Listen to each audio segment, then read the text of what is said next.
morning. Apparently that's called ocean breath, according to Atlanta. But yeah. It's nice out. It's not so cold. There's no snow, no rain. It's nice.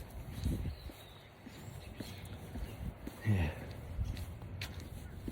But we'll see how nice it is in 5 minutes if I don't get cold. I don't feel cold, so we might be out here walking and talking.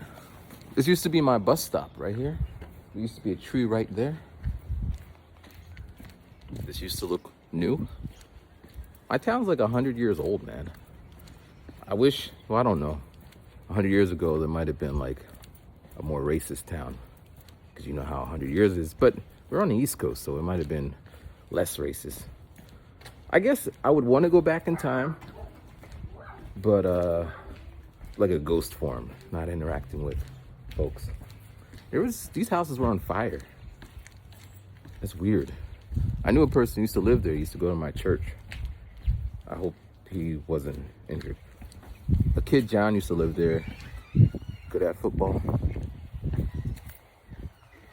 Anyway. So when I woke up this morning,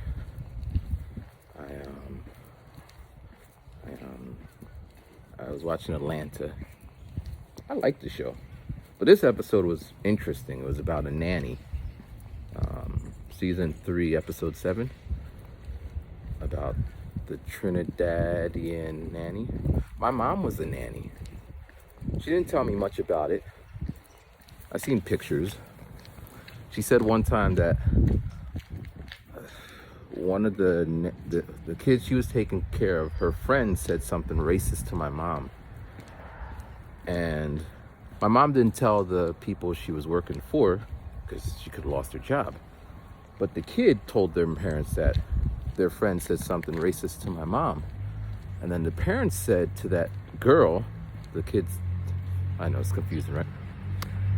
The parents said to the girl's friend that she can't come back to the house. You have to treat people with respect.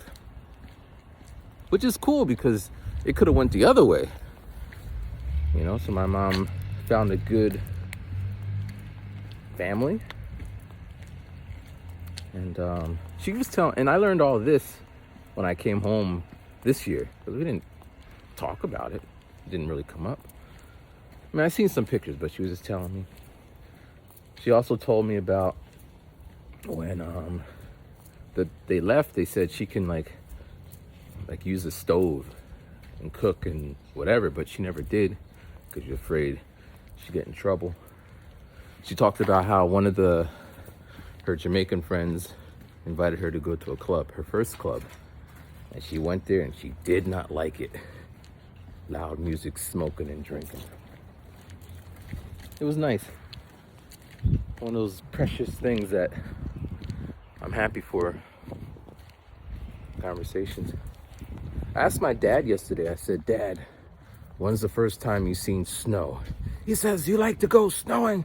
I said, no, when's the first time you seen snow? He said, you like snow? I said, when was the first time? Said, 23 years old. I actually have the picture. I don't know if I'll post it up here, but I found a picture. I think it was like a passport picture because that's when he left the country, Jamaica, to go to England. And my dad, he kind of looks like the hairstyle, Bobby Brown, like that Gumby look thing. It's really cool because we don't have many pictures. Like there's no children.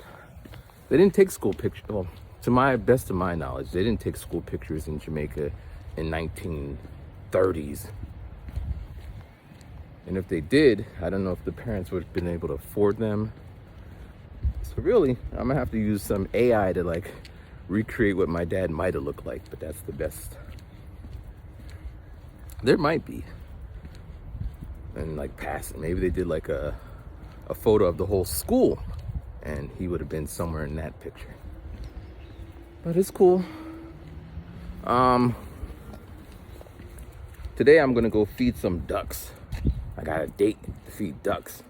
which is, hopefully it's warmer. That duck will get like one seed, and like I can't be out here, it's too cold. But the way the weather's feeling now, it'll be all right, I guess. Someone emailed me. They said, "Hey man, how you doing?" One of my friends from Japan. They're like, "How's things going?" I said, "It's all right." Yeah. But I know them. I've known them since I've been there. They came around the same time as me. And she's like, "So how's your dad? How's things?" And I was like, Dad is, Dad. Yesterday, right? So I put this in there because it happened and she just texted me. But my dad asked me to write him a check. And this is like the stupidest ordeal. Since I've been home, I might have written about, I don't know, 20 checks, 15, I don't know. So it's clear that I know how to write a check. But every time it comes to this check thing, it's like my dad has to put on his glasses, which he can never find. So we run the house looking for glasses. He finds the glasses. He's pulling up the papers. Like, all right, this goes here, that goes there. Don't put this there. Don't put that there. Don't put it. And it's just kind of like, and I was like, "You know how to do this." I'm like, "Yeah." And repeat. "Okay, don't put this there. Make sure, and put today's date. And I'm just like, now you might say, "Why don't you tell him that you can't?" You already know, because we'll get into an argument. So don't tell me what. So I just got to sit there and, yeah, sure. And then it gets funny because it'll be like, "All right, you got to put," and I'm like, "You got to put that there in this part right there. It starts with a 367. Like, yeah. And my dad's always like, "How can you see?" But clearly I could see better than he, because I am. But anyway, so then when it's all said and done, I sit down, I read over it, because the instructions are there, and then I fill it out. And then there'll be some part that's like, "No, you shouldn't have done it that way." For example, on a check, for those of you who remember check, the little memo part that's on the check, my dad insists on putting information there because the people who are receiving the check are going to read that memo. Now, I don't write checks, and I never filled it out. But, I usually put what the check is. So I Googled it, and it said the memo is for you, the check writer, to know what that check is for, because they scan it and they send you a picture back. But my dad insists it has to be these numbers. So I was like, "Nope, you did it wrong. Cross it out." And it's like weird. It's like, I solved the Rubik's Cube. Not that matters or anything, but it's really complicated. Left, right, up, turn, turn left. I like read books for the fun of it. I conceptualize for the hell of it. I think I can't write a check. But, things like that, super annoying. But, it is what that is. His nurse came over yesterday. His nurse is always late. But she comes, and she's nice, and he likes her, so that's really all that matters. She's a nurse, but she'd just be like, "Yeah, I don't get the flu shot either. Don't believe in all that shit." My dad's like, "Yeah." Now, she may be playing the role, because people do that too. She might go to the next house like, "Oh, I need the flu shot." Like, I get the flu shot every minute. So I don't know her angle. I'm assuming it's she's just being real. So all my dad's vitals are good. His heart is good. His pulse is good. All those terms that has no, but he's good. And as always, Mari was in the background, and the kid is yours. And she's like, I don't know about this show. I'm like, yeah, me neither. Because, garbage in, garbage out. It's not good. I mean, it's good for him. Mari, he's getting paid to put this bullshit on it. But not good for the watchers. It makes you think humanity is filled with these types of people, in my opinion. But, so Yesterday I had my thing. I actually videotaped it. I'm gonna post it on the end, tag it on the end of this. So I had the what do you call it? The Zoom gig. It's cool, man. Like so I called off from work. So I was sitting there, and then at 12 o'clock I start to get ready. Guy sending me the email. Yeah, all right, see you in a couple minutes. I pop on, and at this point, I think I'll show you right here. Hey, what's up? I'm gonna show you what it looks like when I'm working, or at least for the Zoom thing. So I got my setup. I got my light, got my headphones, got my mic, and I'm just waiting for them to let me in the room.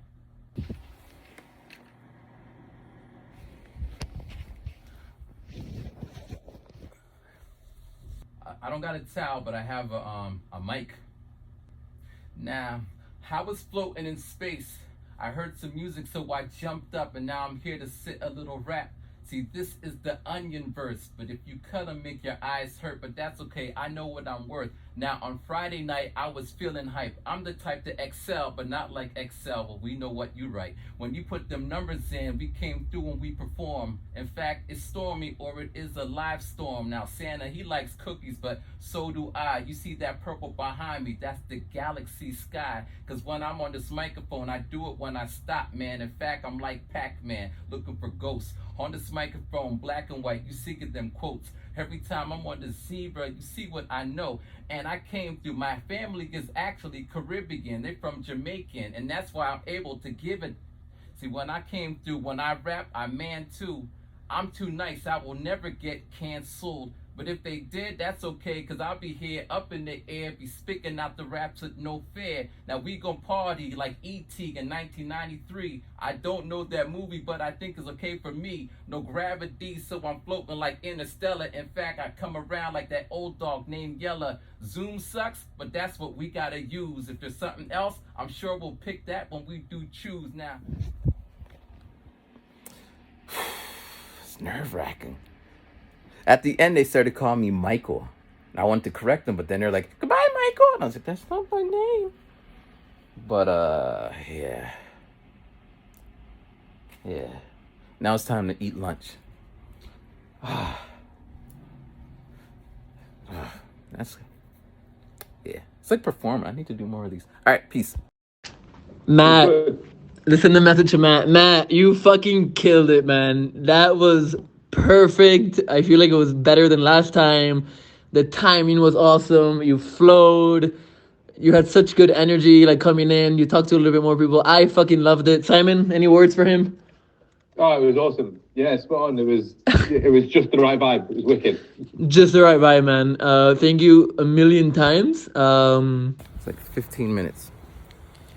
I get paid $100.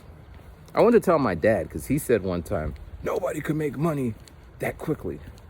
Like, yeah, you can. And this is proof. But maybe some other fathers would be like, I'm so proud of you. My dad would just go into, I never made more than $6 an hour, which sucks. But it's time appropriate to when he was working for the job he was doing. I mean, he could got in on the Google, Apple, plastic, cigarettes, McDonald's stock. Well, he could have, but he couldn't have, because you would have to invest in it and just leave it there and not think about it. Which, for us people, poor people. Not me, I'm not poor, I'm broke. Broke. The difference, poor is a mentality, broke is just an event. You're broke, but you could fix it. Poor is hard to fix. Just throwing that out there. But it'd be hard for that. But yeah, so it went good, and then after that I was done. Then I worked on my koala sample flipping thing, the app I showed yesterday. That was fun. And yeah, that was most of my day. But anyway, yeah, 13. It's not cold, but I want to go home. I want to go home. So we're going to U-turn it up. But I had this thought this morning. I always have these thoughts, and I forgot them. Like, I literally forgot what I was going to talk about. I don't write that shit down even. But anyway, one thought was this, It was my pet peeve. It was sparked because I just seen a pet in someone's window, a cat. Anyway, pet peeve.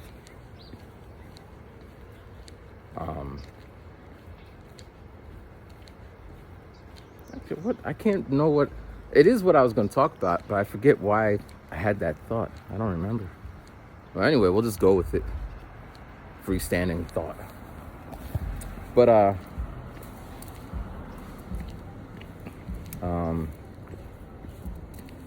actually, it just feels weird. It feels all right. We'll keep it moving. So Atlanta. I'm watching these episodes.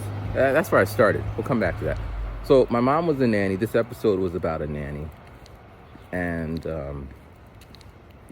I was just kind of perplexed about what was the point of of that episode. Because a lot of them are like that. And I'm watching, this is season 3, they're up to season 4, so I'm out the loop. If it was trending, anyway. So I read someone's analysis, and they're just getting all critical. Well, you see,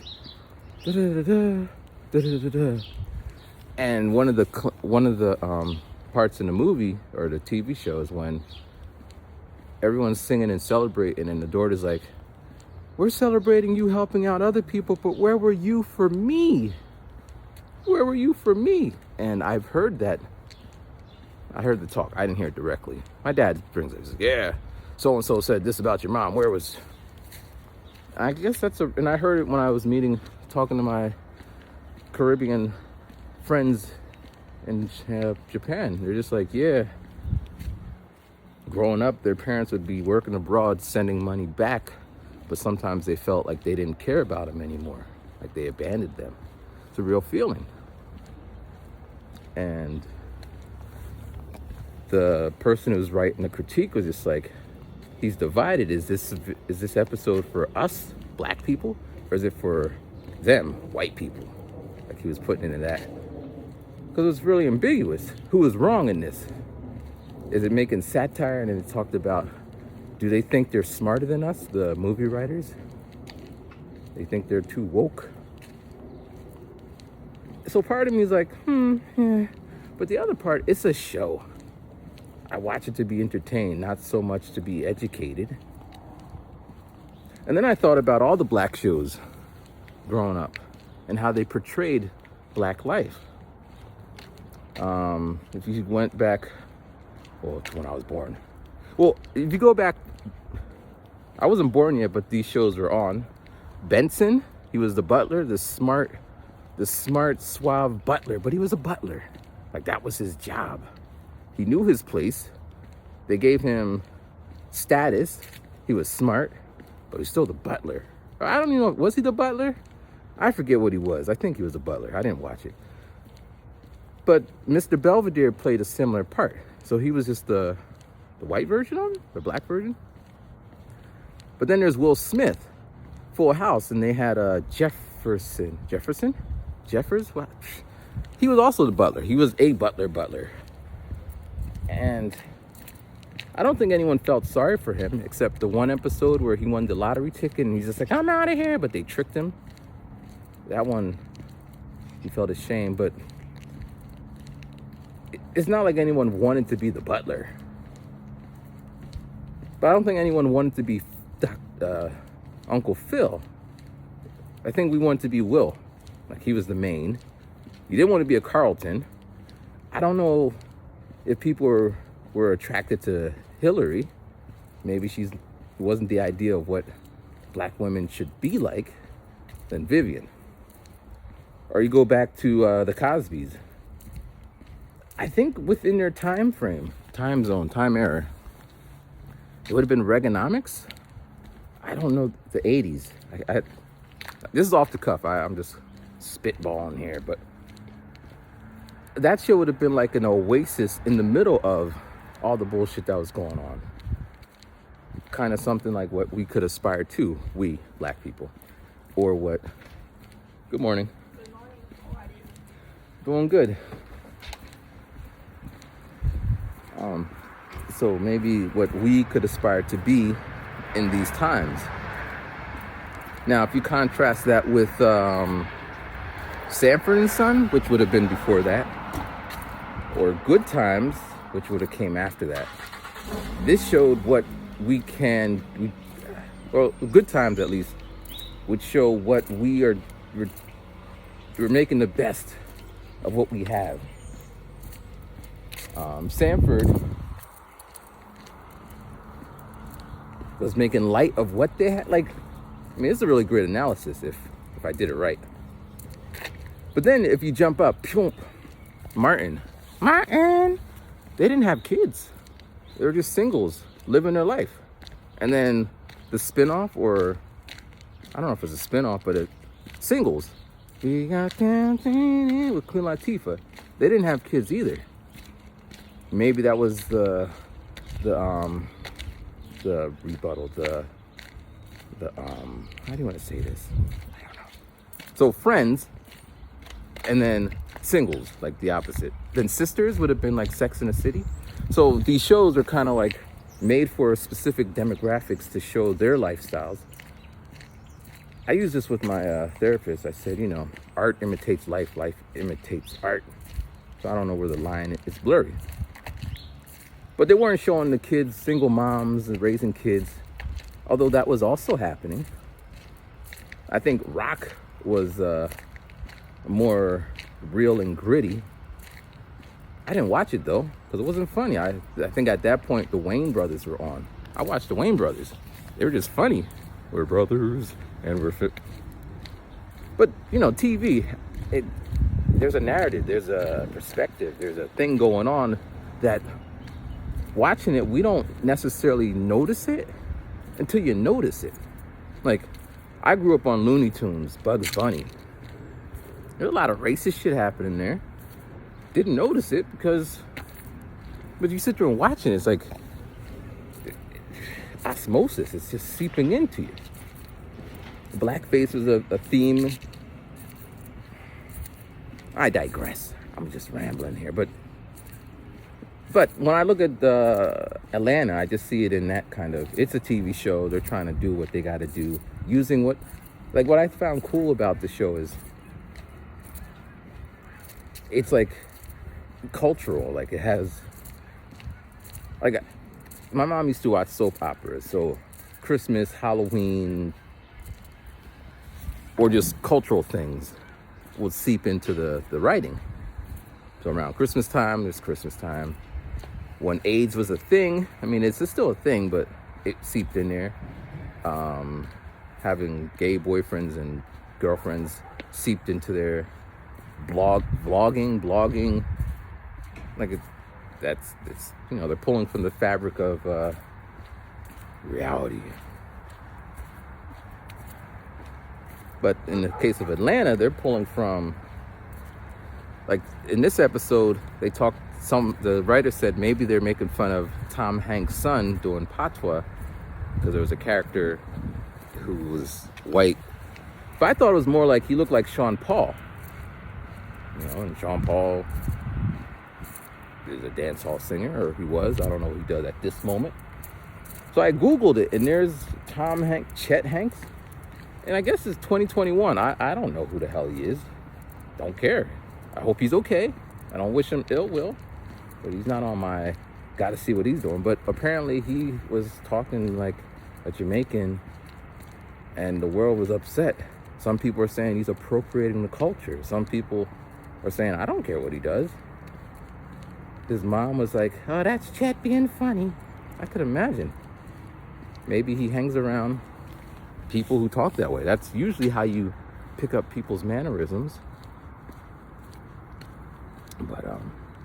But yeah, so if they wrote that in there because of that, like a snapshot of what's going on. But yeah. Oh yeah, man. It's just a TV show. But I'm invested. I'm gonna watch this season. and I'm gonna watch season 4 because I'm intrigued. I don't know where they're going with this. There was this still, I forget, maybe 2 episodes back. There's a scene where Paperboy, he goes up on stage, and Glover's character, his manager, he's like doing all this stuff. He's like, all right, he has the headphones and he's trying to make sure everything's going smoothly. And then their hype man, Darius, he's just there. And then he gets on stage and he's just like, the music comes on, he's just like, and then Glover's character is just lip syncing the words as he's just, but no emotion, just kind of, just making sure he's saying all the words. Where his friends in the background, like pantomiming, just going lit. And I was thinking, I don't got that. I need to be the hype man, the rapper, and the guy. It's impossible. I won't say it's impossible, but it does slow me down. But, you know, it is what it is, and the more you do whatever, you get better at it. So why I might lament on, there's nobody in my life at this current time that is sitting there making sure that I have my underwear on facing forward. Does that make sense? Probably not, but wait a minute. Let me go back. When I was reading Duke Ellington, there was a person who did that for him. Like, he would wake up and he just lay there in his bed, and people would have to make sure that he's dressed. They put all his clothes out on the bed next to him. They would make sure all the food is fed. They would make sure his women are paid off. Now, when I read Dilla's book, same thing. Anytime he impregnated a groupie, a fan, his mom would make sure that everything that needed to be taken care of would be taken care of. And I'm like, what? Because I read the books back to back. And Miles Davis, same story. And that guy that I always forget his name, I gotta get a tattoo of him. What is Thelonious Monk? Same thing. Like, these people, maybe it's cash cow theory, because this person is bringing in the money, everyone else is trying to protect them and make sure their money stays flowing. Because if you lost the cash cow, you might have to get regular jobs. But in my case, no one sees me as a cash cow. They might see me as I don't know what the opposite of a cash cow. We'll just say cow cash. But so yeah, that's where that comes from. But yeah. But I don't know. Now it does get a little. I mean, in a perfect world, it works that way. But we all heard the stories. Elvis, his manager, was taking lots of money. Tupac, his manager, was holding people over balconies. TLC's manager was taking their money. The Locks were locked into a contract where their manager was, or label. So we heard all these stories. So it's kind of like, what you gonna do? What you gonna do with all them?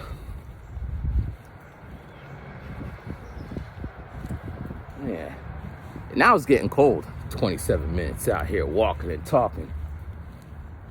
But I do feel better, man. I was feeling a little stuffy in the house.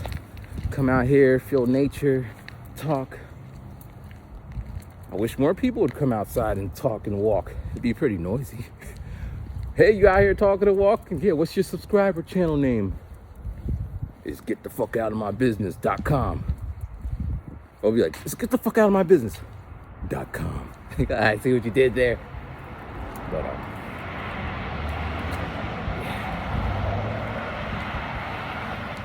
But I'll let you know how the date with the Ducks went. Peace.